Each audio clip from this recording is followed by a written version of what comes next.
उन्होंने कहा कि ऑक्सफोर्ड एक हिंदू छात्र संघ अध्यक्ष के लिए तैयार नहीं है। बात उन्होंने छेड़ी, मैंने तो नहीं छेड़ी।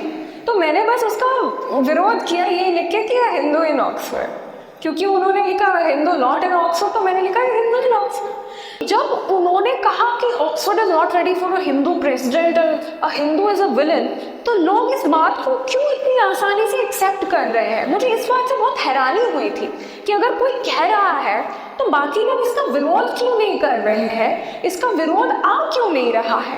तब मैंने जाना कि ये एक स्टीरियोटाइप है, ये एक विमर्श है, ये एक प्रीजुडाइज है जिसे दशकों से बोया गया है।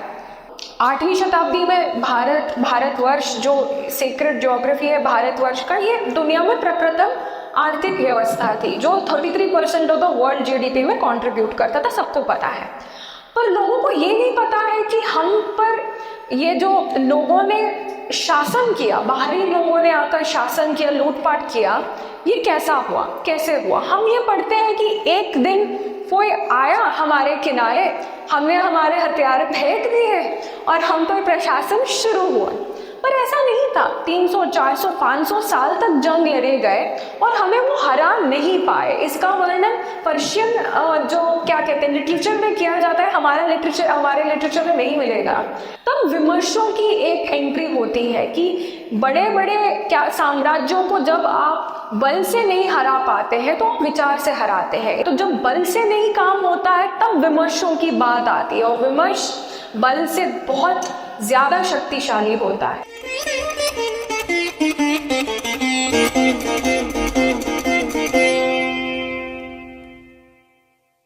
रश्मि जी को इस पुस्तक के विमोचन की बधाई।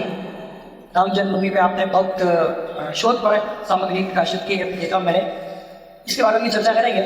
लेकिन चूंकि रश्मि सावंत के बारे में हम लोगों ने पढ़ा है, सुना है, और मेवाड़ टॉक ट्रस्ट में जब से आपकी आंदोलन की खबर मिली थी तब सूचना मिली थी कि आपने ऑक्सफोर्ड यूनिवर्सिटी में शांतसन अध्यक्ष रहते हुए बहुत ज़बरदस्त तरीके से हिंदुवादी सोच को, हमारे जो मानवाधिकार हैं उनको, और भारतीयता की तमाम तरह की हमारी नेतृत्व क्षमता को आपने मजबूती से रखा था। सबसे पहले इस दौरान उडुपी से लेकर ऑक्सफोर्ड तक, फोकस ऑक्सफोर्ड से लेकर उडुपी तक जो यात्रा रही है और जिसने इस यात्रा को रश्मि सावंत बनाया है, उस बारे में हम आपके मुँह से सुनना चाहेंगे। तो सबसे पहले सबको खंबा खड़ी, नमस्ते, नमस्कारा। मैं उडुपी से आती हूँ। तो उडुपी अगर मैं कहूँ, इसका वर्णन करूँ तो ये केरल और कर्नाटका के बॉर्डर में एक बहुत छोटा सा शहर है, और एक तरफ हमारा समंदर है और दूसरी तरफ वेस्टर्न घाट्स है। तो अगर लोग पूछते हैं कि तुम्हारे यहाँ क्या मतलब समंदर है या घाट है, तो मैं कहती हूँ कि दोनों हैं। तो एक ही जगह दोनों है, और इसकी ये खूबी है कि इसे भारत का टेम्पल टाउन माना जाता है, मंदिरों का शहर। तो आपको हर 500 मीटर में एक मंदिर मिलेगा जो कि अलग अलग पीढ़ियों ने, भारतीय जो डायनास्टीज रही है, अलग अलग जो आर्किटेक्चरल रेवोल्यूशंस रही है, हर किसी का एक आपको चिन्ह मिलेगा। चोल से लेके वडेयर से लेके हर किसी एक पंथ का आपको वहाँ पे चिन्ह मिलेगा। तो ऐसा एक क्या कहते हैं शहर है, बहुत सुंदर शहर है। और इस शहर को कई लोग खाने से भी जोड़ते हैं, क्योंकि दुनिया भर में अगर आप भारतीय खाना खोजने की कोशिश करोगे तो आपको एक उडुपी रेस्टोरेंट मिल जाएगा किसी भी कोने। उदयपुर में भी है। उदयपुर में भी है, मैंने सुना है। तो ये खूबी ये है कि वहाँ पे ना केवल वहाँ का खाना अच्छा है, बेहतरीन है, वो खाना वहीं पे इन्वेंट हुआ है। कहा जाता है कि जो उडुपी श्री कृष्ण का मंदिर है, वहाँ पे 8वीं शताब्दी से निरंतर अन्नदान चला आ रहा है, निरंतर अन्नदान। और वो अन्नदान ऐसा है कि विद चेंजिंग सीजन्स, जैसे ही सीज़न बदलता है तो वहाँ पे अलग खाना परोसते हैं उस सीज़न के न्यूट्रिएंट रिक्वायरमेंट के हिसाब से। तो वहीं पे सांबार का इन्वेंशन हुआ है, ऐसे माना जाता है। इडली का भी ऐसे माना जाता है, पर ये विवादित है तमिलनाडु के साथ। तो एक ऐसा जगह है जहाँ पे मैं पली बड़ी हूँ, जहाँ पे सबसे अच्छा खाना जो मिलता है वो दान में मिलता है, जिसके लिए आपको पैसे देने की ज़रूरत नहीं है। तो ऐसे एक मूल्यवान शहर से मेरा एक तरह से जन्म रहा है और मेरी एक परवरिश रही है। अक्सर लोग कहते हैं कि अगर ऑक्सफोर्ड वगैरह गए हो तो बड़े बड़े शहरों से आते हैं, और कई बार बड़े शहर के लोग अपनी हम्बल बिगिनिंग को दिखाने के लिए ऐसे जताते हैं कि वो छोटे शहर से हैं, जबकि उनके माता पिता छोटे शहर से होते हैं और वो बड़े शहर में पले बड़े होते हैं। पर मेरा ऐसा कुछ नहीं है। मेरी पैदाइश भी वहीं पे हुई है, और मेरी मतलब पढ़ाई और सब कुछ जीवन एक तरह से वहीं पे बीता है। अक्सर कहते हैं कि छोटे शहर के लोग हैं, उनके सपने बहुत छोटे होते हैं। ऐसा बिल्कुल नहीं होता है। हमें रात को ना चांद और सितारे बहुत साफ दिखते हैं, क्योंकि वहाँ पे लाइट पोल्यूशन नहीं है। तो हमारे इरादे भी और हमारे जो ड्रीम्स है वो भी इतने ऊंचे होते हैं, और हर कोई महान कहानी है वो छोटे शहर से भी शुरू होते हैं। तो मेरी कहानी बस वहीं से शुरू हुई। जब मैं छोटी थी तो मुझे पढ़ने का बहुत शौक था, तो इसीलिए शायद लेखिका भी मैं बनी। तो मुझे जब बचपन में लोग पुस्तकें बहुत भेंट करते थे और डिक्शनरीज भी बहुत भेंट करते थे, तो उसी दौरान मुझे किसी ने ऑक्सफोर्ड डिक्शनरी भेंट किया था। मैं बहुत छोटी थी तब। तो मैंने पूछा पापा से कि पापा ये ऑक्सफोर्ड क्या है, ऑक्सफोर्ड डिक्शनरी लिखा हुआ था। तो पापा ने कहा कि इंग्लैंड में एक यूनिवर्सिटी है जिसे दुनिया का नंबर 1 यूनिवर्सिटी माना जाता है। तो मैंने वहीं पे गांठ बांध लिया कि अगर हम पढ़ाई करेंगे तो जाके ऑक्सफोर्ड से ही करेंगे, कहीं और से नहीं करेंगे। तो वो एक तरह से चाइल्डिश क्या कहते हैं जिद था, जो बड़े होते हुए मैंने पूरा किया। और जब मैंने अपनी एप्लीकेशन भरी थी तो ऐसा कोई था नहीं मेरे क्या कहते हैं सोशल सर्कल में जिनसे मैं पूछ सकूं कि मैंने ठीक से ये एप्लीकेशन भरा है या नहीं। आजकल तो हम बिजली का बिल भरने से भी पहले पापा या मम्मी को फ़ोन कर देते हैं कि ठीक से भर रहे हैं या नहीं। तो ऐसा कोई मतलब था नहीं मेरे सर्कल में जिससे मैं पूछ पाऊँ कि मैं ठीक से भर रही हूँ नहीं भर रही हूँ। और मेरी एडमिशन हो गई। तो ये इस मिसाल का भी एक एग्जाम्पल है कि आपके इरादे बुलंद होने चाहिए। Shoot for the moon, if you miss you will land among the stars. तो अगर आपके इरादे बहुत बड़े हैं तो अगर आप मिस भी कर जाओगे ना, तो जहाँ आप पहुँचोगे वो पहले से बेहतरीन जगह होगी। तो हमें अपने आप को ही कैंसिल करने की ज़रूरत नहीं है। जो भी चाह है उसे हमें एक ना एक तरह से जीने का हक है, और वो हक सिर्फ हम अपने आप को दे सकते हैं। तो मैं ऑक्सफोर्ड गई और मुझे सबसे पहले तो बहुत अच्छा लगा। मैं इंजीनियरिंग की स्टूडेंट हूँ, मैं मैकेनिकल इंजीनियर हूँ और मेरी मास्टर्स जो है एनर्जी इंजीनियरिंग में रहा है। तो जब मैं पढ़ाई कर रही थी तो मैं पहले के 2-3 महीने तो बहुत खुश थी कि मैं नंबर 1 यूनिवर्सिटी में आई हूँ। मेरे जो टीचर्स हैं वो नोबेल लॉरिएट्स हैं, उन्हें नोबेल मिला हुआ है। एक प्रोफेसर को तो जब वो हमें पढ़ा रहे थे तभी उनको फिजिक्स में नोबेल अवार्ड हुआ था। तो ऐसा एक क्या कहते हैं एकेडमिक सर्कल था। तो बहुत मतलब खुशी हुई पहले के 2-3 महीने। और बहुत सारे जो हेरिटेज वॉक्स है वो मैं लेती थी कैंपस पे, जैसे उदयपुर में मैंने लिया कल। तो बहुत सुंदर लगता था कि 8वीं शताब्दी, 10वीं शताब्दी, 12वीं शताब्दी के जो बिल्डिंग्स है वो बहुत प्रिजर्व्ड है, और ऐसे लगता था कि मैं पास्ट में ही रह रही हूँ। और टेम्पल टाउन से मैं सिटी ऑफ ड्रीमिंग स्पायर्स में आई हूँ, तो एक बहुत ही इंस्पायरिंग चीज़ थी। उसी दौरान जब मैं लाइब्रेरी से अपने रूम में जाती थी तो मेरा एक सेट पाथ था जहाँ से मैं डेली लाइब्रेरी रूम जाती थी। तो वहाँ पे गणेश जी की एक मूर्ति की स्थापना थी। तो एक क्या कहते हैं गैलरी थी जहाँ पे बहुत सारी मूर्तियाँ थी, बहुत सारे डिस्प्ले आइटम्स थे, जहाँ पे गणेश जी की भी एक मूर्ति थी। तो मुझे सबसे पहले क्या लगा, मुझे लगा वसुदैव कुटुंबकम, क्योंकि हम तो सबको इसी नज़र से देखते हैं। तो मुझे लगा कि यहाँ पे डाइवर्सिटी को तो सेलिब्रेट कर रहे हैं, गणेश जी मेरे इष्ट देव हैं। तो मुझे तो बहुत प्रसन्नता हुई। कुछ दिन के बाद मैंने सोचा कि मैं देखती हूँ कि क्या लिखा हुआ है इसके नीचे। तो ऐसा लिखा गया था 13th century Ganesha idol acquired in a loot from India। तो तब मुझे लगा कि ये तो वसुदैव कुटुंबकम का भाव नहीं है, ये कोई एक तरह से फतेह करने वाली, एक क्या कहते हैं कैप्चर करने वाला भाव है, लूटपाट का भाव है। ये कोई क्या कहते हैं सेलिब्रेटिंग डाइवर्सिटी वाली बात नहीं है। तभी एक कहते हैं ना ट्रिगर पॉइंट होता है। अक्सर आसपास हम बहुत सारी चीज़ें होते हैं जिसे हम नोटिस नहीं करते जब तक वो आपको इफेक्ट करे या आपको वो रियलाइजेशन हो। चीज़ें आपके सामने ही होती है, पर आपको उस चीज़ का एक तरह से परख नहीं होती है, क्योंकि आपने उस दिशा में कोई सोच नहीं करी। तो जब मैंने सोचना शुरू किया तो हर कोने में मुझे यही दिखाई देने लग गया। तो मैं अगर कैंपस में चलती थी तो वहाँ पे महान, ये कहते हैं ना, क्या कहते हैं, दिग्गज के और महावीर के जो क्या कहते हैं स्टैचूज लगाए थे, जो कि वहाँ के सेलिब्रेटेड लोग हैं, वो सारे तो स्लेव ओनर्स थे। उन्होंने तो कोई महानता वाली बात करी ही नहीं थी। मैं एक ऐसे देश से आती हूँ जहाँ पे महानता क्या कहते हैं, एक महान बनने के लिए त्याग देने की ज़रूरत है, धर्म की आचरण का ज़रूरत है। और इन लोगों ने बस लूटपाट किया, कुछ पैसे संग्रह कर लिए और इनके तो लग गए हैं हर जगह स्टैचूज। फिर मैंने और इन्वेस्टिगेट किया तो मुझे लगने लगा कि यहाँ की जो सिलेबस है ये एक तरह से इस लूटपाट को जस्टिफाई करती है। यहाँ का जो रिसर्च है ये इस लूटपाट को जस्टिफाई करने में ही लगा हुआ है।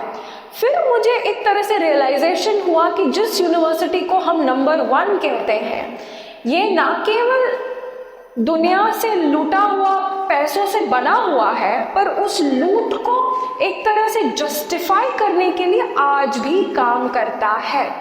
तो मुझे वो रियलाइजेशन तब हुआ जब मैंने एक गणेश मूर्ति से जो कह सकते हैं वो हुआ। मैं बहुत साधारण आपको एग्जाम्पल देती हूँ।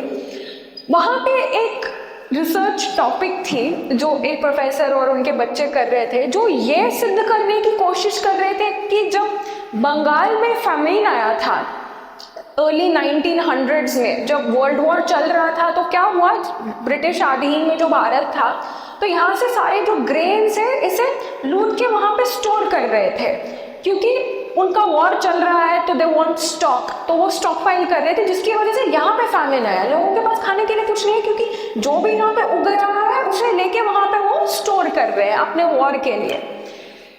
तो वो स्टडी ये कह रहा था कि बंगाल फैमिन विंस्टन चर्चिल के पॉलिसी की वजह से नहीं है वर्ल्ड वॉर के, बल्कि हिंदू महासभा की वजह से है, जिन्होंने कास्टिज्म क्या कहते हैं, कास्टिज्म की वजह से, जिसका कोई आधार नहीं है, कोई तत्व नहीं है, कोई क्या कहते हैं सबूत नहीं है, फिर भी ऐसे स्टडीज को ये लोग आगे बढ़ाते हैं।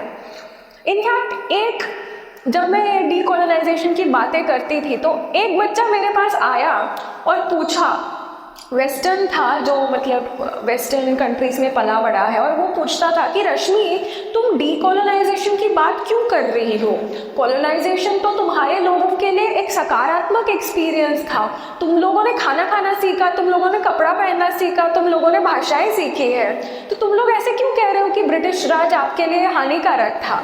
तो ऐसे प्रश्न दुनिया के जो नंबर 1% ब्रेन जिन्हें कहते हैं, जो यूनिवर्सिटी ऑफ ऑक्सफोर्ड में सपोजिडली विद्या स्वीकार कर रहे हैं, उनकी मानसिकता ये थी। तो मैं तो क्रांतिकारी थी ही बचपन से, तो मुझे लगा ये तो सही नहीं है, इसे चैलेंज करना चाहिए। तब स्टूडेंट यूनियन इलेक्शन के जो क्या कहते हैं नोटिफिकेशन आई, तो तब उसकी एप्लीकेशन जारी हुई। मेरी हर कहानी एप्लीकेशन से शुरू होता है, एप्लीकेशन भरने से शुरू होता है। तो मुझे लगा कि चलो, यहाँ के जो प्रेसिडेंशियल इलेक्शंस होते हैं, यहाँ पे बहुत प्रेसिडेंशियल डिबेट्स होते हैं, डिस्कशंस होते हैं, वाद विवाद होता है, तो इस वाद विवाद में एटलीस्ट मैं अपनी बात कह पाऊंगी कि जो यहाँ पे पढ़ा रहे हैं ये सब गलत हो रहा है और यहाँ पे हिस्ट्री बहुत डिस्टॉर्टेड तरीके से है, इसे बदलना चाहिए, डीकोलोनाइजेशन की बात करूँगी। और मैं कहूँगी कि ये सब आपने प्रतिमाएं जिनकी लगाई है, ये कोई महान पुरुष नहीं है, ये लुटेरे हैं। तो ये बात कहने के लिए मैंने प्रेसिडेंशियल इलेक्शन में अपना नाम दाखिल किया। मुझे हुए कि 3 महीने यूनिवर्सिटी ऑफ ऑक्सफोर्ड में पधारे। मैं पधारे यूज़ करूँगी क्योंकि मैं अब राजस्थान पधार चुकी हूँ, तो आजकल यही शब्द मुझे सुनाई दे रहा है। तो मुझे पधारे 3 महीने हुए थे और मैंने सोच लिया कि मैं अध्यक्ष बनूंगी। अध्यक्ष नहीं बनूंगी, अध्यक्ष के लिए लड़ाई लड़ूंगी जिसमें मैं अपनी बात कह पाऊंगी। जीतने का तो मुझे कोई मतलब विश्वास ही नहीं था, मुझे नहीं लगा मैं जीतूंगी, क्योंकि अरे बस 3 महीने हुए हैं, कोई नहीं जानता मुझे, मेरे घर वाले ही मुझे नहीं जानते हैं, जिस घर में मैं रहती थी, कौन मुझे वोट देगा। और अक्सर लोग कहते थे, जो मेरे 1-2 मित्र थे, वो कहते थे कि तुम्हें तो सिर्फ 1 ही वोट मिलेगा, तो तुम अपने आप को दोगे, कोई और तुम्हें वोट भी नहीं करने वाला है। पर मुझे लगता है कि विचारधारा की अपनी एक क्या कहते हैं शक्ति होती है जिसे हम बहुत अंडर एस्टिमेट करते हैं। सत्य की शक्ति बहुत श्रेष्ठ है, इसीलिए हम अपने संविधान में भी हिंदू धर्म में सर्वश्रेष्ठ यही कहते हैं ना, सत्यमेव जयते न अनृतम। इसे हम सबसे सर्वश्रेष्ठ सर्वोच्च क्या कहते हैं वैल्यू मानते हैं, क्योंकि इसमें इतनी स्फूर्ति इतनी शक्ति है।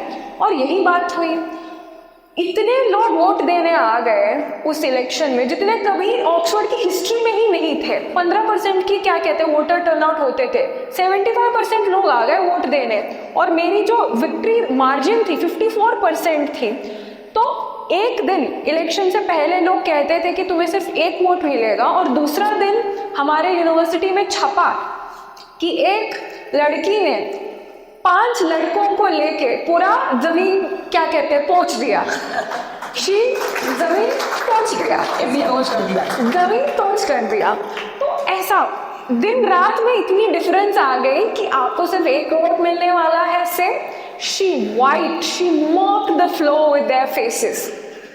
तो 5-6 लोग थे चुनाव में, मैं अकेली लड़की थी जिसने छात्र संघ का अध्यक्ष लड़ा था, और मैं अकेली क्या कहते हैं पर्सन ऑफ कलर थी, सारे गोरे थे। तो मेरे खिलाफ जो थे 5 गोरे लड़के थे, तो मैंने 5 गोरे लड़कों को सिखा दिया, हरा दिया बेसिकली। तो सब जगह छपने लग गए, first Indian female president university of Oxford. बहुत सकारात्मक एक तरह से सेलिब्रेशन हुआ। जो मेरे समर्थक थे जिन्होंने मेरी बात में एक तरह से कॉन्फिडेंस दिया था, उन्होंने भी बहुत सेलिब्रेट किया।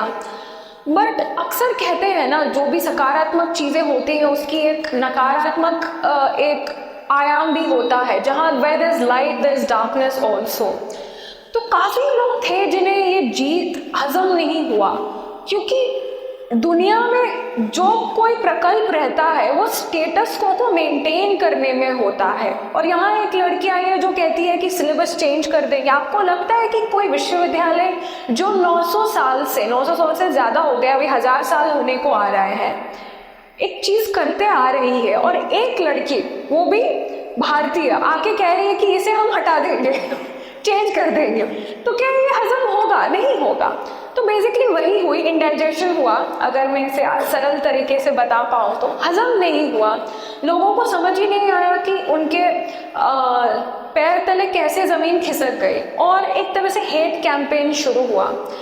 पहले तो बहुत सरल टाइप का हेट कैंपेन था, मुझे बहुत रेसिस्ट मैसेजेस अपने इंस्टाग्राम या पर्सनल मैसेजेस पे आते थे, जिसमें मेरे रंग को लेके बहुत घिनौने क्या कहते हैं व्यंग्य बनाते थे, टिप्पणियाँ लिखते थे। तो मैंने उसको कुछ सीरियसली नहीं लिया। मुझे लगा हम यहाँ सिलेबस चेंज करने आए हैं, हम इन्हें रेसिस्ट नहीं कहेंगे, क्योंकि रेसिस्ट होंगे कई लोग, उनको रहने देते हैं, मुद्दे से बात हटनी नहीं चाहिए। पर धीरे धीरे वो जो छोटे छोटे मैसेजेस थे वो कैंपस आर्टिकल्स में बदलने लग गए। हमारे जो कैंपस के न्यूज़पेपर्स में हैं वहाँ छपने लग गए, और धीरे धीरे वो डेली मेल और बीबीसी में भी छपने लग गया।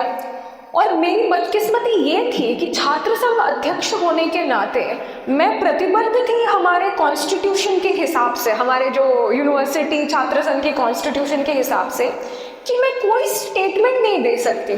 तो मेरी फ्रीडम ऑफ स्पीच खत्म थी, मैं कोई स्टेटमेंट उनकी इजाज़त के बिना नहीं दे सकती थी, क्योंकि मैं उन्हें रिप्रेजेंट करती हूँ, जबकि मेरे चरित्र के ऊपर सब लोग यहाँ पर टिप्पणियाँ लिख रही हैं। तो मुझे इसे चैलेंज करने का भी स्पेस नहीं था। बात इतनी बुरी हो गई कि उन्होंने मुझे छोड़कर मेरे माता पिता को भी लताड़ना शुरू कर दिया। एक बहुत फेमस आर्टिकल है जो यूनिवर्सिटी ऑफ ऑक्सफोर्ड के हिस्ट्री डिपार्टमेंट के प्रोफेसर ने लिखा। उन्होंने लिखा, रश्मि सावंत एक हिंदू छात्र संघ अध्यक्ष। मैंने कभी हिंदुत्व की बात ही नहीं करी थी। उन्होंने कहा ये हिंदू छात्र संघ अध्यक्ष है, ये उडुपी से आती है जो हिंदुत्व का गढ़ है, और इनके माता पिता जय श्री राम लिखते हैं जो कि एक वॉर क्राई है। तो यहाँ तक इन्होंने विमर्श गाड़ दिए, और उन्होंने लिख दिया कि ऑक्सफोर्ड एक हिंदू छात्र संघ अध्यक्ष के लिए तैयार नहीं है। ये इन्होंने लिखा, ये आज भी इंटरनेट पर मौजूद है। मतलब ये चुनाव परिणाम घोषणा होने के बाद दिखा? हाँ, उसके बाद मैं अध्यक्ष बन चुकी थी। तो अक्सर लोग कहते हैं ना कि अरे नहीं बनी, वापस आ गई इसलिए ये सब कह रहे। नहीं, मैं छात्र संघ अध्यक्ष जीत चुके थे, वो भी एक बहुत भारी क्या कहते हैं मैंडेट के साथ। इसके इतने बड़े मैंडेट के साथ जीतने के बाद भी एक प्रोफेसर ने ऐसा लिखा, तब मुझे लगा कि मैं प्रेसिडेंट होने का क्या फ़ायदा जब मेरे बारे में ऐसी टिप्पणियाँ लिख रही है और मुझे तो कार्य करने का कोई असर ही नहीं मिलेगा, क्योंकि सब मुझे एक तरह से ट्रेटर की तरह देखेंगे, क्योंकि विमर्श का तो पावर होता है ना। तो तब मुझे इस्तीफ़ा देना पड़ा, क्योंकि विमर्श के कारण डेथ थ्रेट्स भी आए और मैं अपने आप को डिफेंड नहीं कर पाई। तो मैंने इस्तीफ़ा दिया पर लड़ाई नहीं छोड़ी। इस्तीफ़ा देते ही जो उन्होंने क्या कहते हैं पाबंद लगाए थे मेरे वाणी पे, वो हट गया। तो मैंने फाइल किया, हमने यूनिवर्सिटी में कंप्लेंट की, हमने जो पुलिस में कंप्लेंट की, और ऐसे हमने टिप्पणियाँ लिखनी चालू कर दी। उनकी एक एक बात का हमने विरोध किया, इतना विरोध किया कि भारतीय जो पार्लियामेंट है, संसद में इसका डिस्कशन हुआ। जयशंकर जी और जो अश्विनी वैष्णव जी के बीच में इसके बारे में संवाद हुआ, इतना बड़ा हुआ कि ब्रिटिश हाई कमिश्नर को इसके बारे में बात करना पड़ा, बोरिस जॉनसन को भी नोट लेना पड़ा। तो वहाँ तक बात पहुँच गई और एक ये इंटरनेशनल मुद्दा हो गया। और हम इसके दौरान ये सिद्ध कर पाए, इसका एक नतीजा भी हुआ, उस प्रोफेसर को हटाया गया, नए रूल्स लाए गए और 2 महीने पहले स्टूडेंट यूनियन को ही डिसॉल्व कर दिया गया। तो यहाँ तक हम बात ले आ पाए। बहुत बढ़िया, अंशी, बहुत क्रांतिकारी कदम उठाया आपने। आपने तो क्रांति करती है उस कोड में जाके। आमतौर पे भारत से कोई बच्चा जब जाता है अमेरिका, ब्रिटेन, कनाडा पढ़ने के लिए, तो सोचते जाता है कि मैं पढ़ने जाऊँगा, तो उसको क्रांति कराएंगे। ये जो पुस्तक है जिसको आपने लिखा कि अ हिंदू इन ऑक्सफोर्ड, ये पुस्तक की विचारधारा हिंदू ही क्यों?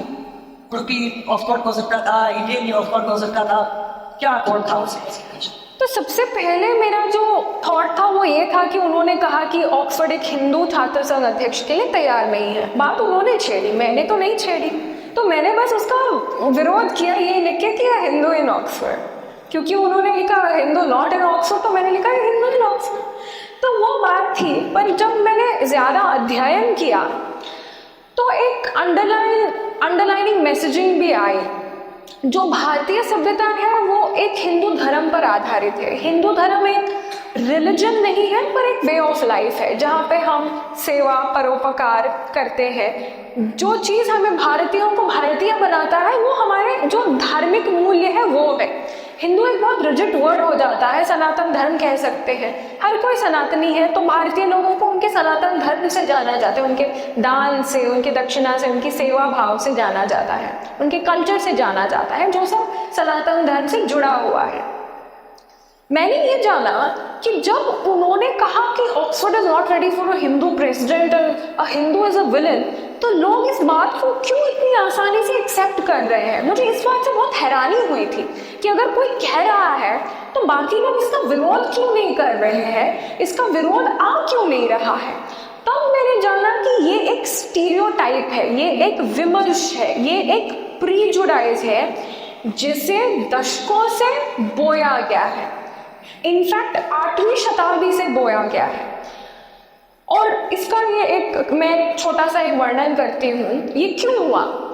8वीं शताब्दी में भारतवर्ष जो सीक्रेट ज्योग्राफी है भारतवर्ष का, ये दुनिया में प्रप्रथम आर्थिक व्यवस्था थी जो 33% ऑफ द वर्ल्ड जीडीपी में कंट्रीब्यूट करता था, सबको पता है। पर लोगों को ये नहीं पता है कि हम पर ये जो लोगों ने शासन किया, बाहरी लोगों ने आकर शासन किया, लूटपाट किया, ये कैसा हुआ, कैसे हुआ। हम ये पढ़ते हैं कि एक दिन कोई आया हमारे किनारे, हमने हमारे हथियार फेंक दिए और हम पर प्रशासन शुरू हुआ। पर ऐसा नहीं था। 300, 400, 500 साल तक जंग लड़े गए और हमें वो हरा नहीं पाए। इसका वर्णन पर्शियन जो क्या कहते हैं लिटरेचर में किया जाता है, हमारे लिटरेचर में नहीं मिलेगा। हाल ही लिखता है वो दीन हिजाजी का बेबाक बेड़ा जो अक्साए आलम तक पहुंचा। तो दीन हिजाजी एक बहुत पराक्रमी क्या कहते हैं कॉन्करर था, वो 7 समंदर उसने पार कर दिए थे और जिस भी क्या कहते हैं भू टुकड़ी पर अपना निशाना साधता था, जिसे वो देखता था, उसे वो हासिल कर पाता था। पर वो डूबता है गंगा के दहाने आकर। ऐसे लिखा गया है कि वो जब गंगा के किनारे आया, भारतीयों को उसने चुनौती दिया तो उन्होंने उसको मार भगाया। तब विमर्शों की एक एंट्री होती है कि बड़े बड़े क्या साम्राज्यों को जब आप बल से नहीं हरा पाते हैं तो आप विचार से हराते हैं। इसे एक मनपुकृत एक क्या कहते हैं, इंटेलेक्चुअल, विकेड इंटेलेक्चुअल जिसे कहते हैं। महाभारत में भी तो यही हुआ था। शकुनी ने तो पूरा जाल चलाया था पांडवों को हराने का। तो जब बल से नहीं काम होता है तब विमर्शों की बात आती है, और विमर्श बल से बहुत ज़्यादा शक्तिशाली होता है। इसीलिए तो मैंने कलम उठाया, क्योंकि असली जो जंग है ये विचारों की होती है, और जब तक हम कलम नहीं उठाएंगे तब तक हम उन जंगों को नहीं जीत पाएंगे जिन्हें हमारे क्या कहते हैं, स्वर्ड्स ने, the battles of swords have won, but a pen can defeat, so the pen is always mightier than the sword। तो ऐसे लिखा जाता है। तो उन्होंने विमर्श पर वार शुरू किया। मैं एक सिंपल एग्जांपल देती हूँ। 2 पर्शियन डिक्शनरीज है, लुगात और फरांग अमीद। एक पुराना डिक्शनरी है जहाँ पे हिंदू शब्द का बहुत अच्छे से वर्णन किया जाता है। हिंदू बहुत एक गौरवान्वित शब्द था। इनफैक्ट पर्शियन महाराजा अपनी बेटियों का भी नाम हिंद रखते थे। और हिंदू का वर्णन ऐसे किया गया है कि हिंदू एक इतना सुंदर शब्द है जैसे एक सुंदर स्त्री के चेहरे पर काला टीका, जो ब्यूटी स्पॉट जिसे कहते हैं, इतना सुंदर है। वो लड़का जो लड़कियों को के दिलों को चुराता है, ऐसे इसका वर्णन किया जाता है। और दूसरा डिक्शनरी जो 300-400 साल बाद आया है उसमें काला काफिर चोर कहा जाता है। काले चिन्ह से काला निकाला और लड़कियों के दिल को चुराने वाले से चोर निकाला, और काफिर तो है ही। तो ऐसे हमारे हिस्ट्री को डिस्टॉर्ट किया गया है, फक पे। इनफैक्ट जो लिंग्विस्टिक डिवीजन है लैंग्वेज पे, मैं आज दक्षिण भारत से हूँ, मैं कन्नड़ हूँ एक, पर हमें तो यही कहा जाता है कि हिंदी इम्पोजिशन है। इसे किसने किया? बिशप कॉल्डवेल ने किया। कॉलोनियल जो क्या कहते हैं, ब्रिटिश एक मिशनरी था जिसने इस फिलॉसफी का उद्गम किया, जिसकी वजह से आज इतने डिविजन्स है, क्योंकि वो कभी दक्षिण भारत पर फतेह नहीं कर पाए थे, क्योंकि नॉर्थ में आप लोग इतना लड़ाई लड़ रहे थे ना कि वो कभी साउथ तक पहुंच नहीं पाए थे। तो तब उन्होंने इस विचारधारा का शुरुआत किया कि लैंग्वेजेस आर डिफरेंट। जबकि आदि शंकराचार्य जी केरल से होते हुए भी भारत के 4 क्या कहते हैं कॉर्नर्स में शक्तिपीठ का स्थापना कर पाए, तो भाषा तो हमारे लिए कभी एक डिविसिव प्रॉपर्टी थी ही नहीं। तो आज हम इस बारे में क्यों बात कर रहे हैं? तो ऐसा एक विमर्श का जो क्या कहते हैं एक सिलसिला था। इससे मुझे पता चला कि ये पूरा विमर्श जो हिंदू के खिलाफ है, भारत के खिलाफ जो कह सकते हैं, क्योंकि भारत और हिंदू जो एक आइडेंटिटी है ना, इसे आप सेपरेट नहीं कर सकते हैं।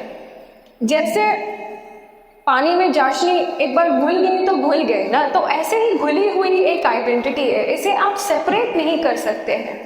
अगर एक देह है तो दूसरी आत्मा है, तो भारत की आत्मा हिंदू धर्म है और इसे आप सेपरेट नहीं कर सकते हैं। तो अगर आपको भारत पर वार करना है तो उसकी आत्मा पर करने की ज़रूरत है, और इसीलिए हमारे मूल्यों पर वो क्या कहते हैं टारगेट करते हैं, हमला करते हैं। और इस पर जो लेख है, इस पर जो विमर्श है, ये 8वीं शताब्दी से निरंतर एक तरीके से करा जा रहा है। तो आज जब हम खुद कहते हैं कि ये विमर्श ठीक नहीं है, तो हम में से कुछ लोगों को इस पर शक होता है, क्योंकि हम भी इस विमर्श को सत्य मान चुके हैं।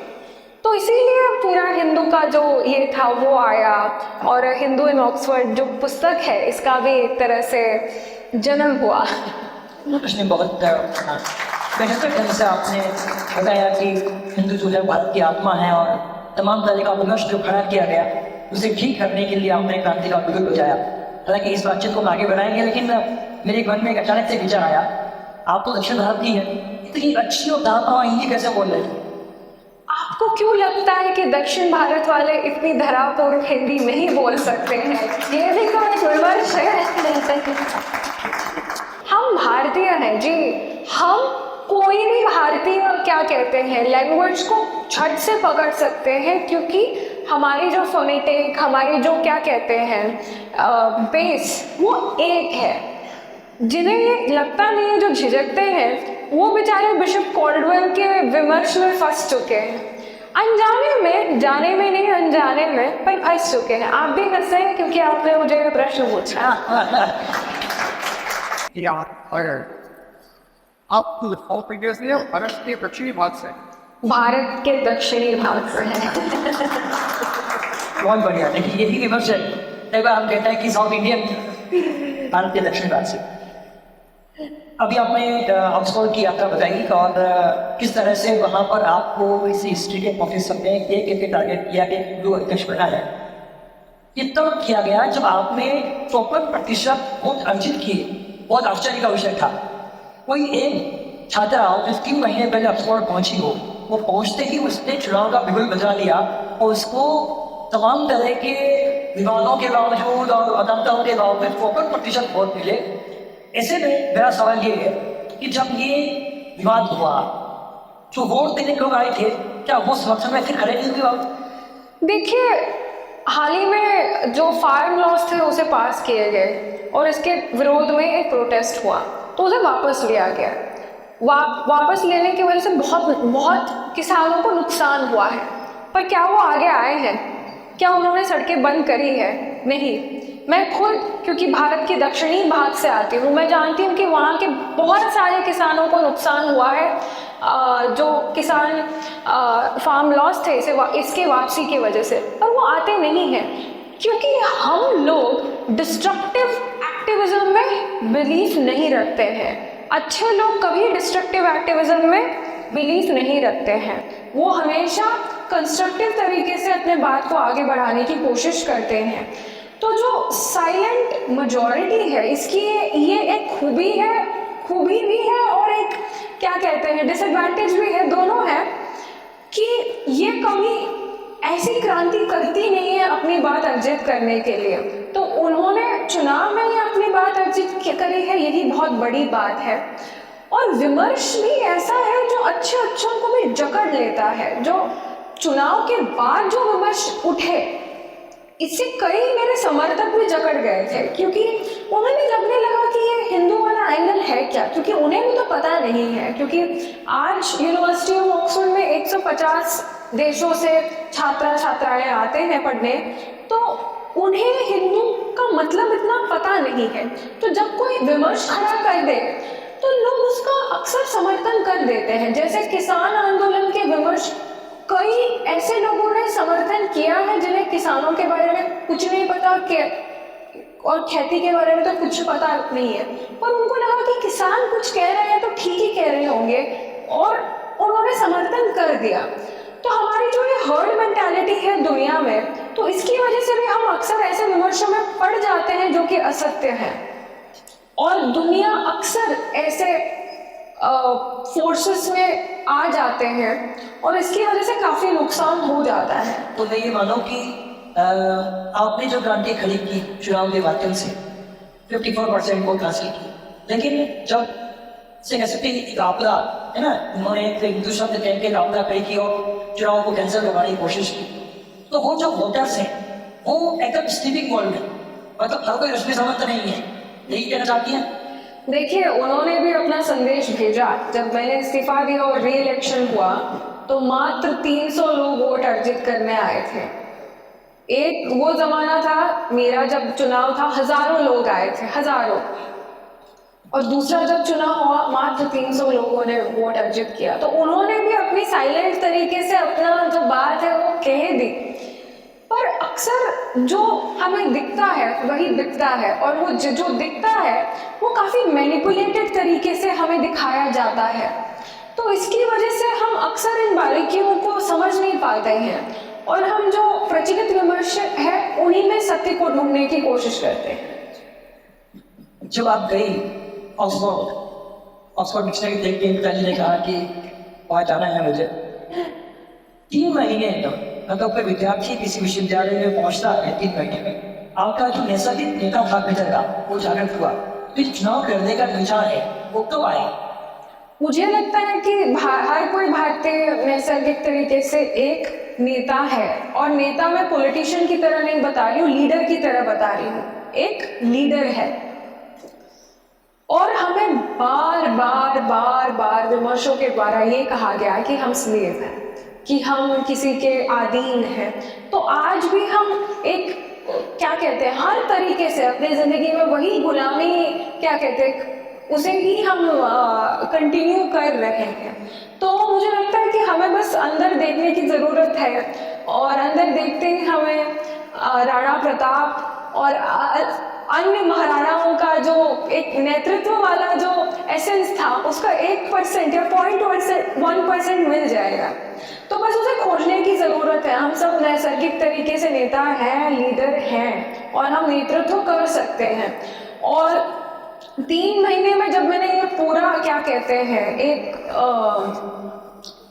जो मैंडेट था उसे इकट्ठा किया, तब मैंने भी जाना, पहले मुझे भी डाउट था कि मैं ये चुनाव जीत नहीं पाऊंगी।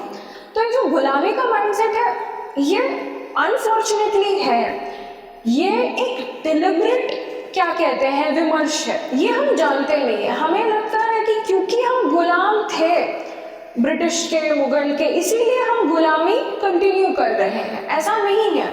गुलामी की मानसिकता एक सोची समझी हुई विमर्श है, जिसे हर पीढ़ी, हर भारतीय पीढ़ी और हर जो जिसे थर्ड वर्ल्ड कंट्री कहा जाता है आज के ज़माने में, उनके मनों में बोया जाता है। क्योंकि जब तक हम अपने आप को एक गुलामी की मानसिकता से देखेंगे, तब तक ही उनकी इकोनॉमी जो है नंबर 1 पोजीशन पे रहेगी। आज भी हम जब सर्विस की बात करते हैं, तो कोई एंटरप्रेन्योर नहीं बनना चाहता 9 to 5 जॉब सिक्योरिटी की खोज में रहता है। हर कोई, यहाँ जो कंपनीज आते हैं, कोई जो गलती से कोई बन गया एंटरप्रेन्योर, बिजनेसमैन बन गया, तो वो भी टर्शियरी सर्विसेज करते हैं। हमारा जो भारतीय आईटी सेक्टर है, आज भी जो यूएस, यूके और बाकी वेस्टर्न कंट्री से उनकी सर्विसिंग करती है।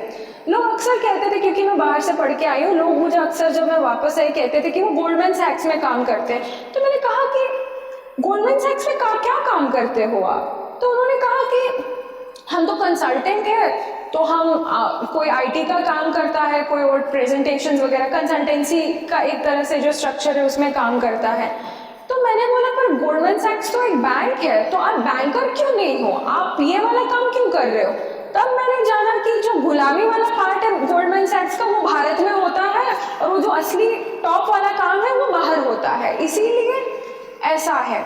और ये जो गुलामी में ना एफर्ट दुगना होता है, 10 टाइम्स होता है, और पैसे कम होते हैं। सबसे ज़्यादा जो, क्या कहते हैं, परिश्रम हमसे कराते हैं, और सबसे कम जो पैसे हैं वो हमें देते हैं। सेंट्स ऑन द डॉलर कहते हैं इसे, मतलब 1 रुपए का पैसा हमें देते हैं, और रुपया वो खुद रखते हैं हमें चलाते हुए। तो ये जो चालाकी से एक पूरा वैश्विक आर्थिक जो, क्या कहते हैं, व्यवस्था बनी है, वो इसी आधार पर आज भी प्रचलित है कि बाकी लोग जो हैं उनमें आज भी गुलामी की मानसिकता है। और मानसिकता, वो जो आइडेंटिटी, सिविलाइजेशन की जो बात करते हैं, इसकी एक बहुत प्रखर भूमिका है।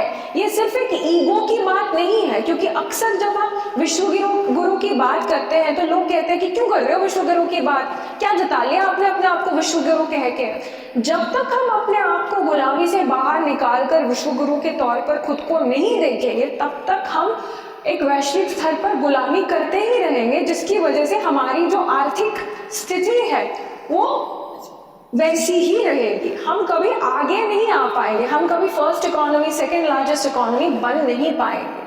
वो तभी बन पाएगी जब हम उस मानसिकता से बाहर निकलेंगे। और मानसिकता का जो डायरेक्ट इक्वेशन है वो इकोनॉमी से, तो ये अक्सर लोग कनेक्शन ही नहीं कर पाते हैं। छोटी एग्जाम्पल है, कैसे वेस्ट ने एक रिपोर्ट निकाल दिया कि इंडियन कंपनीज फ्रॉड करते हैं, जो हिंडनबर्ग रिपोर्ट था। तो मार्केट, शेयर मार्केट प्राइसेस तो क्रैश हो गए, नुकसान तो हमारा ही हुआ ना। और हम लोग आ गए उनके विमर्श में कि हाँ, हम कर ही रहे होंगे फ्रॉड, क्योंकि ये इंडियन कंपनी है। जो आगे जो चीज है जी, ये शेयर को ये सारी बात ट्राई करते हैं जी, इकोनॉमी को डिस्टर्ब करने के लिए। That up to med säga och då borde det vara तो ये हॉस्पिटल से जुड़ा है। मेरा प्रश्न मैम यह है, मतलब आप कह रही हैं कि 8वीं शताब्दी से एक टेंजिबल मार्केट इंटेंशन अपार्टमेंट चलता रहा कि हमारा एजुकेशन सिस्टम किसी न किसी तरीके से खराब हो, या हम वो को पढ़ाना चाहते हैं, राइट। और एक तरफ हम कहते हैं कि हमारे यहाँ इतने वीर थे, मैं केवल वो अनापता बनी इसकी बात कर रहा हूँ, यहाँ की मैं कहता हूँ इंटेलेक्ट जो हमारा इतना बड़ा लेवल का था, उस पोजीशन पे क्या इन सभी लोगों हमसे पहले वाले लोगों की नहीं खुली थी कि ये सब ऊपर तक चलता था और इतने खंभों तक करता था। और रश्मि को कितने सालों बाद जाना पड़ा इसे बात कहने के लिए कि गणपति नजर आ रहे हैं और उससे जो नीचे लिखा हुआ है वो इतनी हमारी विस्तृत मानसिकता या नजर पड़ी नहीं किसी की। This is surprising and astonishing to us. एक बहुत who is the real culture who is the culprit? नहीं, मुझे आपने बहुत अच्छा सवाल पूछा कि क्या हमारे पूर्वजों ने, इतनी पीढ़ियों ने कुछ काम किया नहीं है क्या, क्या उनकी आंखें खुली नहीं, क्या उनकी आंखें खुली हुई थी। इसीलिए हिंदू धर्म एक एकमात्र धर्म है दुनिया भर में, the only surviving indigenous faith है। बाकी सारे जो इंडिजिनस फेथ है, नाइजीरिया में भी थी, अलग अलग देशों में अलग अलग तरह की इंडिजिनस फेथ्स थी, नेबेटिज्म, मिंडेइज्म, सब खत्म हो गए क्योंकि हमारे पूर्वजों की आंखें खुली थी। तो आज भी मैं और आप हिंदू धर्म के बारे में वास्तविकता में बात कर पा रहे हैं और आज भी हिंदू धर्म के अनुयायी हैं। ये सर्वाइवल की बात थी, हमारे यहाँ इतने वीर थे इसीलिए हम कह पा रहे हैं कि मैं हिंदू हूँ, वरना हम पास्ट टेंस में इसके बारे में बात कर रहे होते और इसके बारे में हम प्रेजेंट टेंस में बात नहीं कर पा रहे होते। तो अब जो बात है ये हिस्ट्री बुक्स को ठीक करने की है, ये विमर्श को ठीक करने की है, अस्तित्व की नहीं है।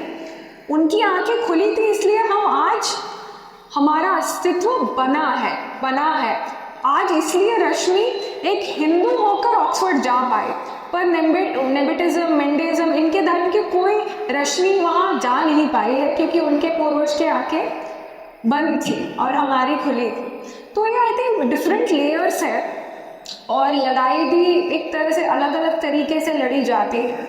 और उस ज़माने में उन्होंने सर्वाइवल वाली लड़ी, तो आज हम ये विमर्शों वाली लड़ पा रहे हैं। अगर वो सर्वाइवल वाले नहीं लड़ाई लड़ते तो आज हम ये वाली नहीं लड़ पाते। तो रश्मि ने कुछ नहीं किया है इससे पहले जिन्होंने किया, इसकी वजह से रश्मि ये बात कह पा रही है। नमस्कार जी, डायरेक्ट चर्चा करें अलावा इकबाल की बात किया है, इस तरह से उसने जो है तुलना में थोड़ी इस्लामिक की बात कही और बाद में धर्म किस तरह से नैरेटिव सेट करने की कोशिश करता है कि पूरे पाकिस्तान पे एक तरह से सिद्धांतता करने और साइंसदान से अच्छा मेडिसिन पर धर्म और नैरेटिव को जोड़ते हुए मेरी जिज्ञासा ये है, क्योंकि बहुत लंबे समय तक हिंदू वर्सेस सेमेटिक तो रहा, लेकिन इस समय जब ये हुआ कि भाई जो वाइटमैन वर्ड्सवर्थ को बहुत थोड़ा जो नहीं रहा है, तो हिंदुओं को आपस में किस तरह से लड़ाया जाए, तो हिंदुत्व वर्सेस हिंदुइज्म का पूरी जो एक नैरेटिव बनाने की कोशिश कर रहे हैं। तो ये ग्लोबल लेवल पे आपका क्या उसमें जो है दृष्टिकोण है कि किस तरह की बात किया। दूसरा मैं सीधा ऑक्सफोर्ड की आता हूँ और इसलिए आता हूँ, लेकिन ब्रिटेन ने एक बार भाषण में कहा कि ब्रिटेन में अच्छी सड़कें या अच्छा इंफ्रास्ट्रक्चर है, इसलिए वहाँ ऑक्सफोर्ड नहीं है, बल्कि वहाँ ऑक्सफोर्ड जैसी शिक्षण संस्था है इसलिए वहाँ इतना अच्छा इंफ्रास्ट्रक्चर है। तो ऑक्सफोर्ड की बुरी बात क्या है वो तो आपका अनुभव जो है उदाहरण हमारे सामने है, लेकिन दो ऐसी अच्छी बात है जो ऑक्सफोर्ड का कंट्रीब्यूशन ब्रिटेन के संदर्भ में या वैश्विक संदर्भ में रहा हो, तो उसमें बात। तो बहुत अच्छा सवाल है। आपने बोला कि क्योंकि ऑक्सफोर्ड है इसीलिए वहाँ पे रोड और सड़कें हैं। ऑक्सफोर्ड नंबर 1 यूनिवर्सिटी कैसा बना उसका एक मैं छोटी कहानी आपको बताती हूँ। ऑक्सफोर्ड जब बना था तब सब ब्रिटिश के लोग भी पेरिस जाते थे पढ़ाई करने, फ्रांस जाते थे, क्योंकि वहाँ पे उस समय का यूरोप का सबसे बेहतरीन यूनिवर्सिटी था। तो उन्होंने 300 साल तक बैन लगाया था फ्रॉम किंग हेनरी 5th कि आप देश छोड़ के जा नहीं सकते हैं पढ़ाई करने के लिए, तब जाके ऑक्सफोर्ड बना। इसलिए नहीं बना क्योंकि वो एक बेहतरीन यूनिवर्सिटी थी, इसलिए क्योंकि उन्होंने सबके हाथ पैर बांध दिए कि आपको यहीं से पढ़ाई करना है 300 साल तक, इसीलिए वहाँ पे ऑक्सफोर्ड बन पाई। This is a documented story of the start of university of Oxford. तो it is actually very funny कि वो बना क्यों नंबर 1, और कंट्रीब्यूशन तो रहा है सोसाइटी में। ऑक्सफोर्ड ने ही सारे जो कॉलोनियल जनरल्स थे उन्हें ट्रेन किया, इसी वजह से ब्रिटिश एम्पायर इतना फैल पाया। जो सारे उनके जो वाइसरॉयज थे, उनके सारे जो जनरल्स थे, they are all Oxford educated. And Bharat को कैसे विभाजित करना है इसकी स्टडी भी ऑक्सफोर्ड इंडिया जो उनकी एक सेंटर है वहाँ पे हुआ है। आज भी अगर आप ऑक्सफोर्ड इंडिया सेंटर विजिट करेंगे तो उनके पास एक रिपोजिटरी है पूरे भारत की, किस किस सूबे में कौन सा राजा है, उनकी पूरे परिवार की एक मैपिंग है टू अंडरस्टैंड कि उन्हें कैसे डिवाइड किया जा सकता है। तो that has been the contribution of Oxford to the world and to Britain to maintain its supremacy. So it has been good for Britain. उन्होंने ब्रिटेन को इनेबल किया कि उन्होंने दुनिया भर में राज कर पाए, दुनिया भर में एक तरह से लीड कर पाए। पर आई थिंक भारतीय होने के नाते हम इसे सराह नहीं सकते क्योंकि हमारे लिए मूल्यों का भी एक इम्पोर्टेंस है। We do not look at development at any cost. If it is at the cost of killing someone, looting someone, no, that is not development for us. For us, development only comes from hard work. अपने खून पसीने से अगर कुछ हम कर पाते हैं तभी हम उसे अचीवमेंट कहते हैं। हम किसी को लूट के, किसी से कुछ चुरा के उसे हम कभी अचीवमेंट नहीं कह सकते हैं। तो अगर आप इस प्रश्न को एक मूल्यों के तौर पर पूछना चाहेंगे तो मुझे लगता है कि आपको जवाब नहीं मिलेगी, क्योंकि उन्होंने इमोरल जो क्या कहते हैं सुप्रीमेसी वाली फिलॉसफी आगे बढ़ाया। आज भी जो मतलब फाइनेंशियल, आज तो बहुत सारे क्या कहते हैं कॉम्प्लेक्स फाइनेंशियल इंस्ट्रूमेंट्स आए हैं। आज किसी को क्या कहते हैं फिजिकली बंदी बनाने की जरूरत नहीं है, उन्हें मेंटली बंदी बना के भी आप उनसे गुलामी कर सकते हो। तो ऐसे जो फिलॉसफी है उसका भी उद्गम वहीं पे हो रहा है। तो उनकी जो कंट्रीब्यूशन है वो किस कॉस्ट पे आ रहा है, वो प्रश्न पूछना अगर आप पूछेंगे तो उनका कंट्रीब्यूशन नेगेटिव में जाता है आज भी। तो अगर आप कहेंगे कि उनकी वजह से रोडें बनी हैं तो रोडें इसलिए बनी हैं क्योंकि वो लोगों को भेज पाए लूट पाट के ले आने के लिए पैसे, ताकि वो रोड बन पाए। रोड इसलिए नहीं बने क्योंकि उन्होंने कुछ मतलब क्या कहते हैं हाँ जन सुविधा के लिए था, और उन्होंने अपने परिश्रम से धन संग्रह करके वो रोडें नहीं बनाई है, वो इमारतें नहीं बनाई है। उन्होंने हमेशा लूट के करा है और उस इंस्टीट्यूशन ने उस लूट को एनेबल किया है, लोगों को ट्रेन किया है कि कैसे आप लूट सकते हो और कैसे किसी को गुलाम रख सकते हो।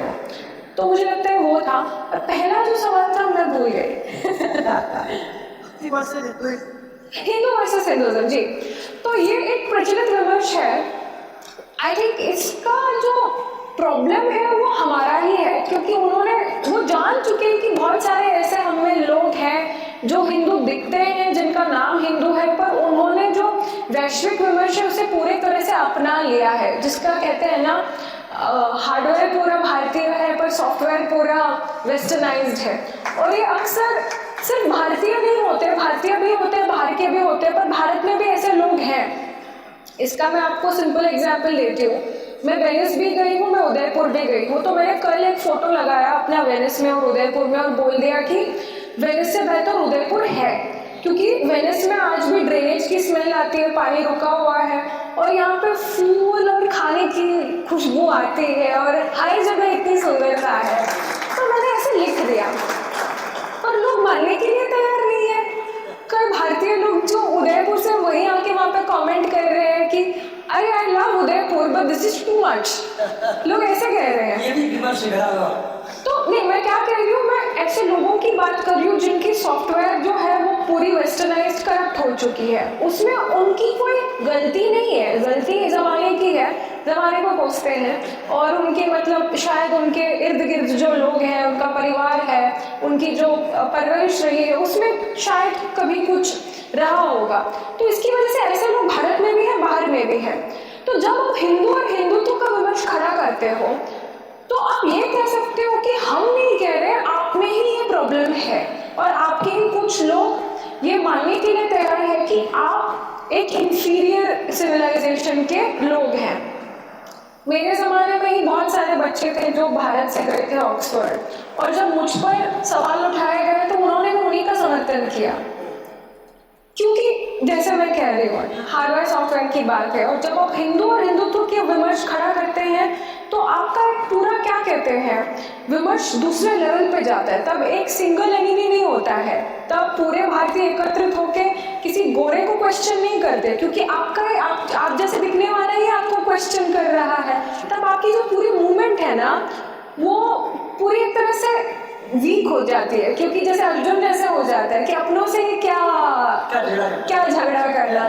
तो ये जो हिंदुत्व का ये है, वो अपनों से ही झगड़ा बोने वाला एक बात है। ये जो प्रोफेसर ने जो प्रश्न उठाया था, ऐसे में आपके साथ जो लोग थे उसका का समर्थन भी किया कई लोगों ने? सबने किया था, सब भारतीयों ने उन्हीं का समर्थन किया था। और ये हिंदू वर्सेस हिंदू जो है, ये हम लोग बिल्कुल चिंताजनक। ये पांडव और कौरवों की क्या कहते हैं लड़ाई वाली बात है कि पांडव और कौरवों को तो लड़ाई नहीं लड़नी चाहिए थी ना, उनको साथ आकर और भाई क्या कहते हैं दुनिया पर राज करना था, और उन्होंने तो आपस में ही लड़ाई कर ली।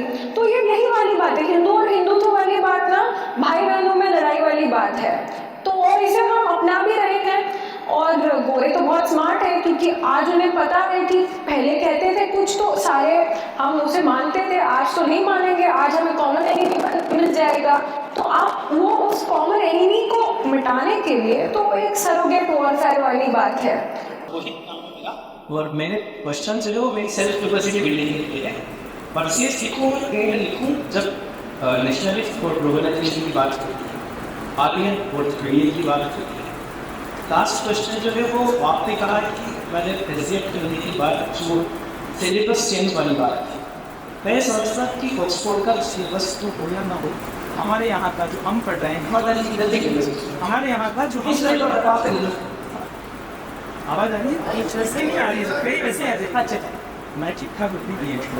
तो जो हम पढ़ रहे हैं, हम राजस्थान का सिलेबस है, NCERT का सिलेबस है, उसके लिए भी क्या रोड में ठीक है, ये सिलेबस का सवाल कर रहे हैं कि जैसा आपने वहाँ सिलेबस चेंज समझ आया। लेकिन अब तो प्रॉब्लम ये है कि जो दुनिया में ना पिरामिड की तरह है, हमारी जो दुनिया टॉप डाउन अप्रोच पे चलता है, तो अगर कोई प्रप्रथम यूनिवर्सिटी वहाँ पे शुरू करेगा तो बाकी सारे लोग उसे ही कॉपी करते हैं। तो आज NCERT जो सिलेबस है वो प्रेरणा वहीं से लेती है अपनी। तो जब तक टॉप में आप चीज़ें ठीक नहीं करोगे तो बॉटम में चीज़ें ठीक नहीं होगी। तो ये पिरामिड वाला स्ट्रक्चर है। तो मैंने यही सोचा कि वहाँ पर अगर मैं सिलेबस चेंज कर पाऊँगी तो कहीं ना कहीं भारत तक तो ये पहुँच ही जाएगा। तो ये एक बात ये थी। और हमने आर्य द्रविड़ नेशनल ग्लोबल की बात की है। It is neither Arya not Dravid. तो आर्यन और द्रविड़ वाली जो बात है ये सिर्फ एक विमर्श है। तो ये नीदर नॉर वाली बात है, ना आर्य ना द्रविड़, हम सब भारतीय हैं। क्योंकि आज से 1 दशक पहले तक लोग अपने आप को हिंदू कहने में झिझक महसूस करते कहते नहीं थे, और कई लोग हिंदू होते हुए भी उन लोगों के बीच में अपनी बात को ये ढंग से नहीं कर पाते जैसा आप मेरे अभी बहुत बड़ा बदलाव आया। इस बदलाव के पीछे क्या फीलिंग है, क्या मैसेज? मुझे तो पर्सनली यही लगता है कि हमने दुनिया को शून्य दिया, हमने दुनिया को आयुर्वेद दिया और कई सारे ऐसे तंत्र विद्याएं दी हैं, और हमने हमेशा सबका उपकार ही किया है। कभी हमने किसी को क्या कहते हैं प्रताड़ित नहीं किया है। तो ऐसी सभ्यता में एक सम्मानित फील करने में क्या दिक्कत है? मैं इसलिए इंफीरियर फील करूं क्योंकि गोरा कह रहा है कि हिंदू होना बुरा है, क्योंकि कोई तीसरा कह रहा है कि हिंदू होना बुरा है, इसलिए मैं हिंदू होने में मतलब कम गौरवान्वित फील करूं। बात तो यही हुई ना कि 4 बाहरी लोगों ने कहा कि हिंदू गलत है मत करो, तो हमने अपने आप में क्या कहते हैं फेथ कम किया। तो मुझे लगता है कि वही एक it's the matter of reversing your gauge. तो हमें बाहर देखना बंद करना चाहिए और अंदर देखने की ज़रूरत है। और क्योंकि हमने एक एग्जाम्पलरी क्या कहते हैं सिविलाइजेशनल वैल्यू रखा है, हमने कभी किसी को लूटा नहीं, कभी किसी को प्रताड़ित नहीं किया है, तो we can be proud of that identity. और ये बदल भी रहा है। तो आपने बदलाव की बात की, ये बदल मुझे लग रहा है इसलिए आ रहा है क्योंकि हम एक तरह से जो कहते हैं ना, हर चीज साइकिल में होता है। Strong man create good times create weak man create hard times and hard times create strong man. तो अभी मैन वुमेन राजस्थान आके अगर मैंने मैन की बात करी और वुमेन की बात नहीं की तो ये बहुत मतलब बुरा हो जाएगा।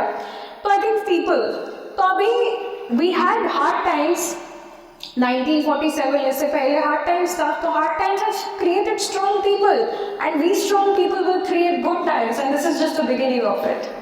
इसका मतलब ये है कि हम थोड़ा जागृत अवस्था में आ रहे हैं जी। और जो लहर चल रही है या जो हम अपने भीतर का संचित किए हुए हैं उसको प्रखरता से उसको तस्वीर देनी है। मेरा एक कि आपने ट्राई कीजिए। स्टूडेंट यूनियन से इस्तीफा देने के बाद आप अगर वापस चुनाव लड़ते तो मेरे ख्याल से आप बहुत बड़े अंतर से थे और वहाँ की यूनिवर्सिटी को इस देश के लिए एक बहुत बड़ा जवाब हो।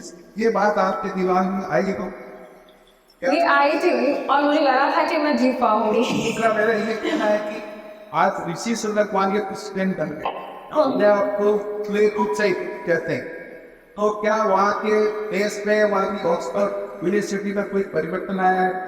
क्योंकि हमारे यहाँ KNU एक यूनिवर्सिटी है दिल्ली के अंदर जो हमारा करीब 2014 से लेकर 24 तक मोदी की राज कर रहे हैं, उसके बावजूद भी KNU यूनिवर्सिटी में अभी तक कोई परिवर्तन नहीं आया।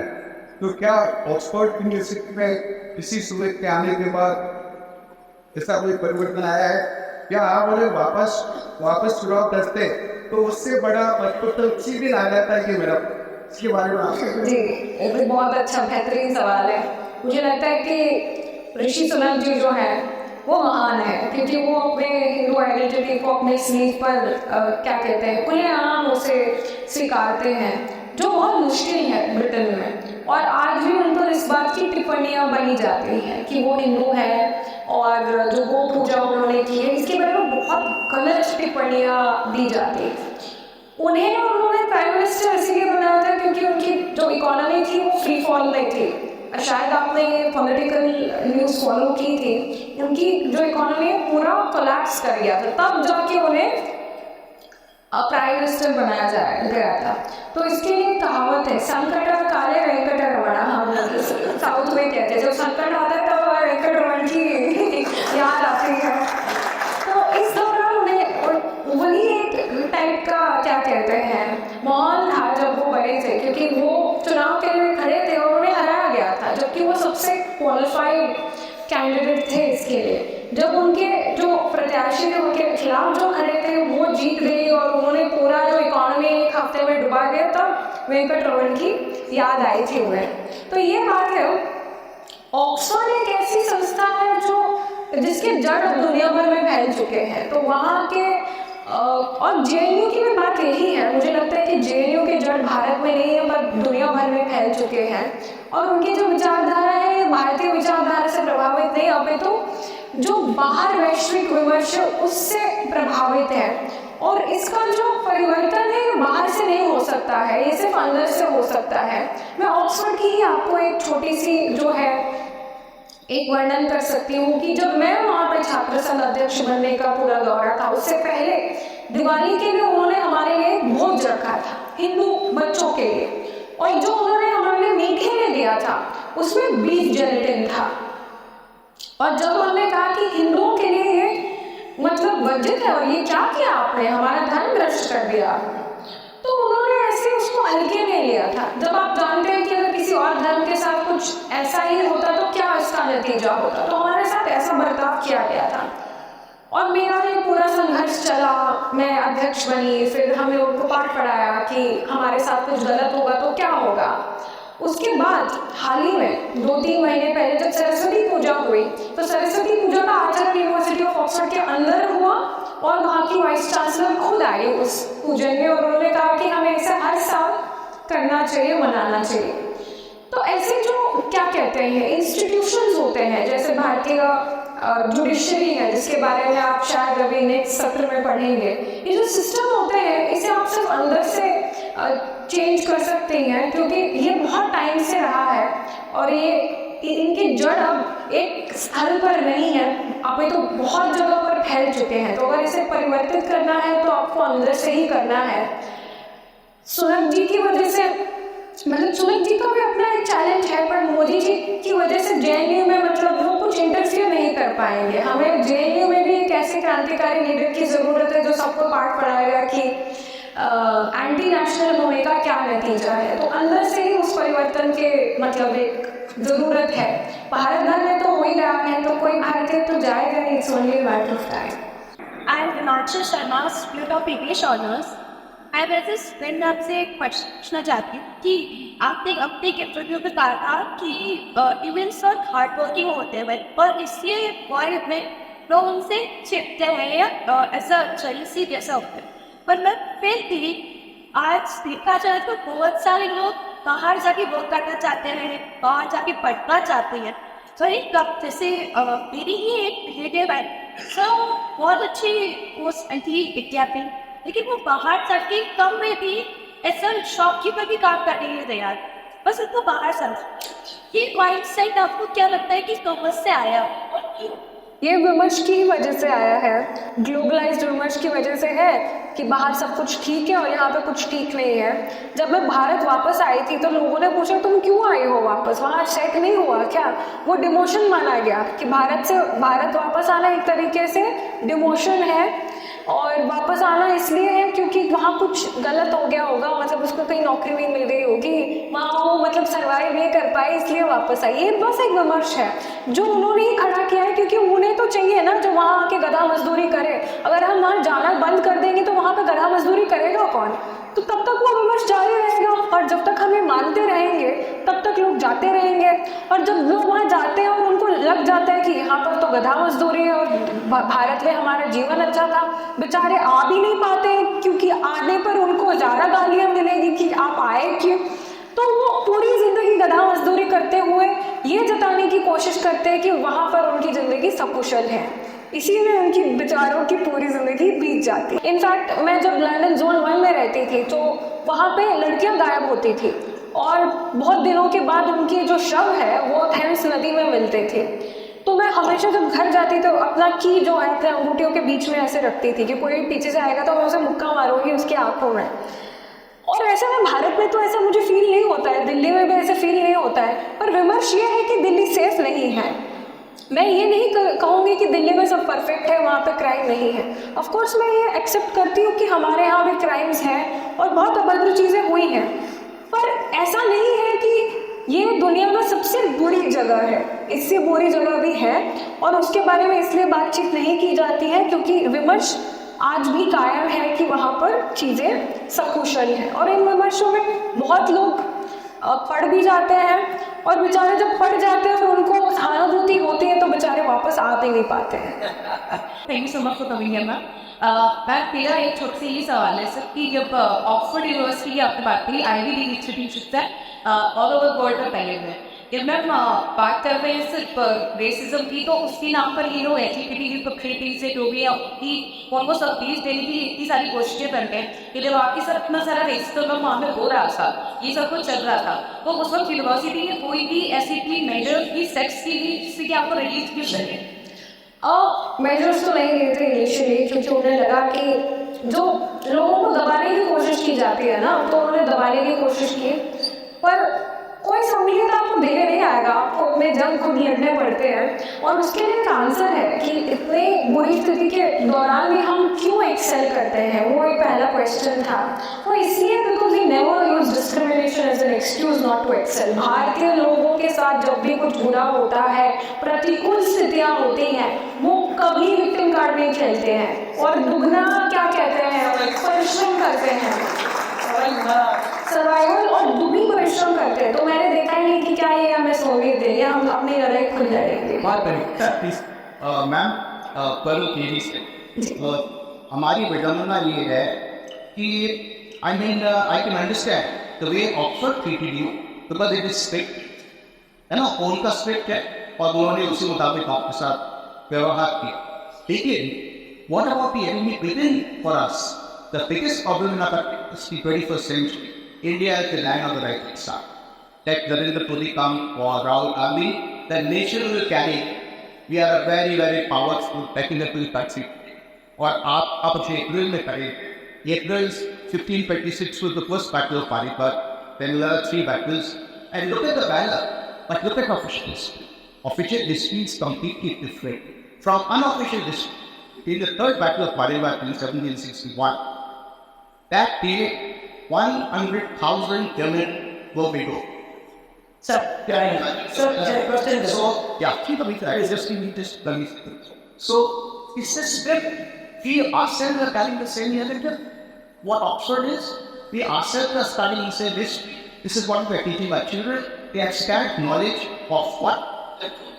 Yes, they do. And it is a subconscious narrative that runs in our mind. And unfortunately, we need to challenge it on all fronts. We need to challenge it with our children as well. We need to challenge it within ourselves. And there are many people who believe different aspects of this narrative. There might be people who think we are the rising sun, but might also partially believe that the Britishers were a positive experience for Bharat. Some of them say that, oh, they brought the railways. That was one good thing they did. No, it was not one good thing they did. They set up the railways so that they could easily transport the loot. You know, there's a very small remote place in Karnataka where there's a railway station, which the British set up. And we were all wondering, this is such a deserted place, Bandar hai basically. Yahan pe kyun? Why is there a railway station back to from those days? Then we realized that it was rich in sandalwood. और इसे साफ किया गया. So that is why आज एक बंजर है. And the railways including were not a gift to the Indians. So we believe, a lot of nationalistic people also believe different versions of this narrative. So a complete flushing is necessary. Even I believe many versions of this narrative still.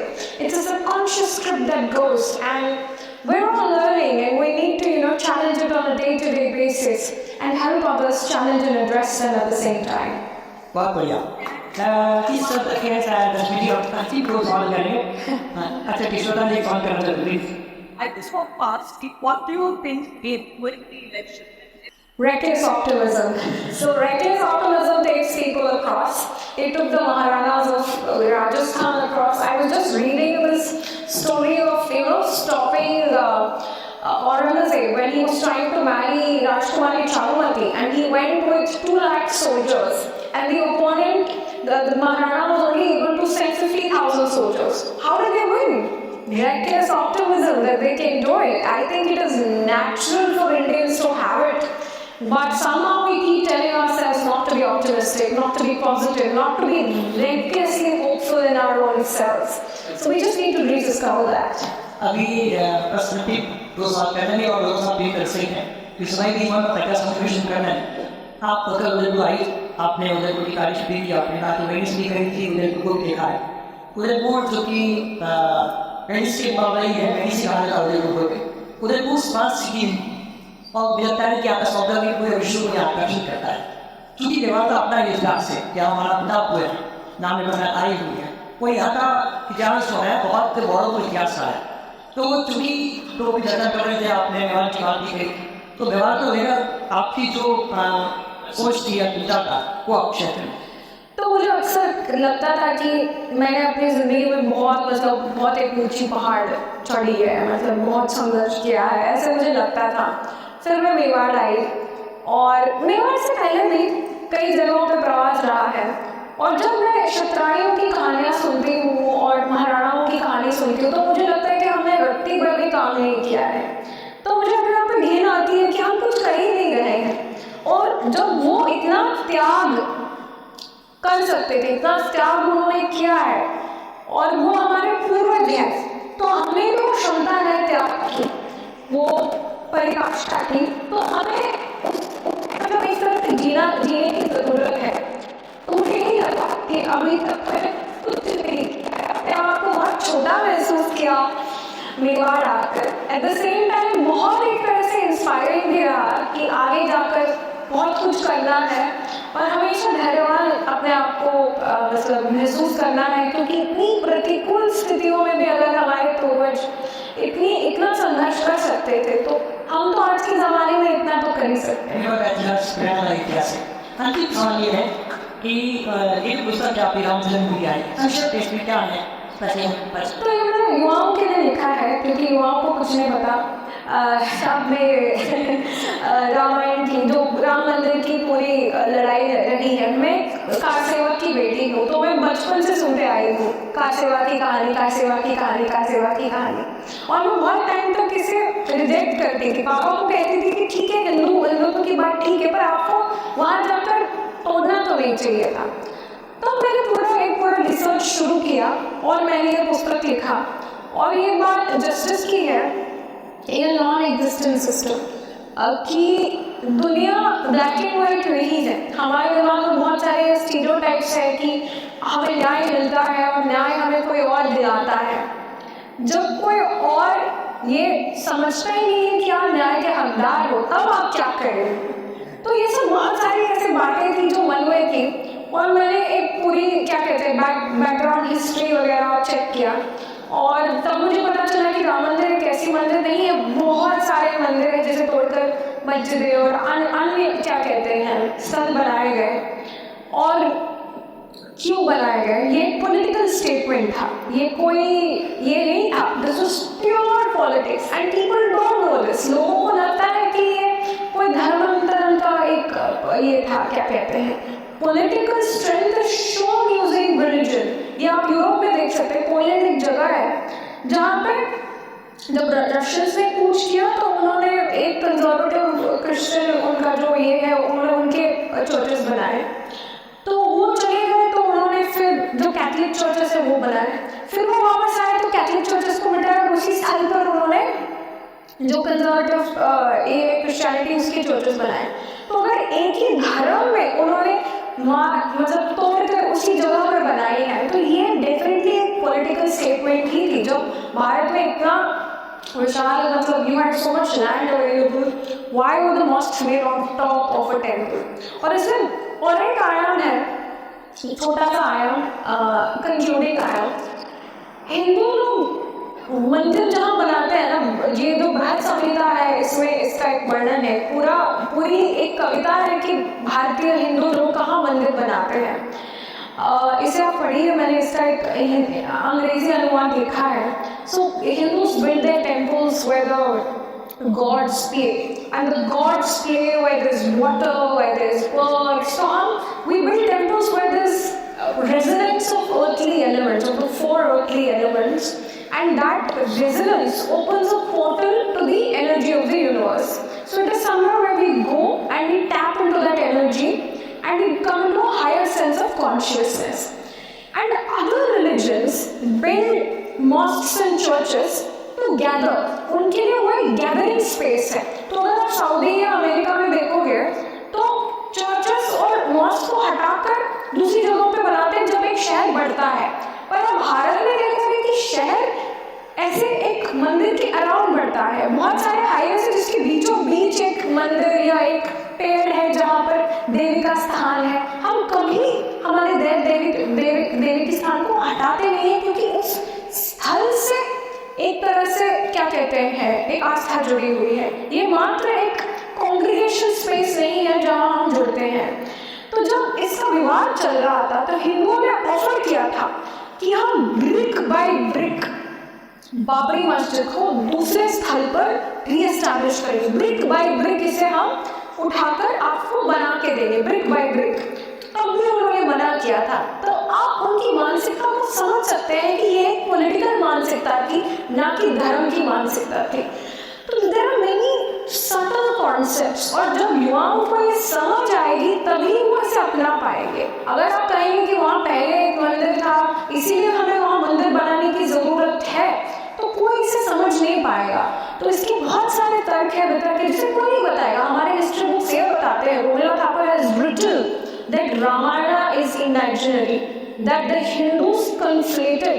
हमने अपने मन में मनगढ़ंत कहानी बनाई कि वहाँ पे विंध्य और अरावली के जो किसान थे उनके बीच में एक हाथापाई हुई थी, और इसे मनगढ़ंत कहानी बनाकर लोकगीत बनाकर इन्होंने रामायण लिखा। ऐसे रोमिला थापर लिखती है, और जब हमारे युवा इसे पढ़ते हैं तो वो राम मंदिर को कैसे जायज मानते बनाने के, भले ही सुप्रीम कोर्ट ने इसे जायज़ बताया है, तो हमें इस मतलब कृति को अलग अलग तरीके से लिखने की ज़रूरत है। बहुत सारे ऐसे लोग हैं जिन्होंने इसे बहुत अच्छे से लिखा है, पर मुझे लगा कि मैं अपने पीढ़ी को इन्फ्लुएंस करने के लिए उनकी भाषा में ऐसे एक्सप्लेन कर सकती हूँ, तो मैंने ये पुस्तक लिखा, इसे हिंदी और अंग्रेज़ी दोनों में लिखा।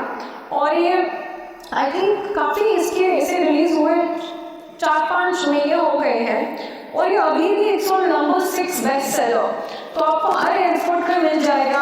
अभी दिल्ली एयरपोर्ट से इमेज आया है, नंबर 4 पे है दिल्ली एयरपोर्ट में, T3 में, हर एयरपोर्ट में लग चुका है।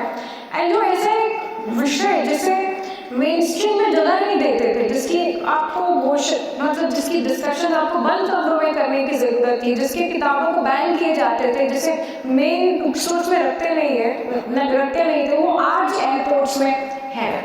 तो जब 1000 बार झूठ बोला जाता है, तो हमें 1000 बार सत्य को दोहराने की ज़रूरत है, और उसी के लिए मैंने ये पुस्तक भी लिखा। बहुत धन्यवाद।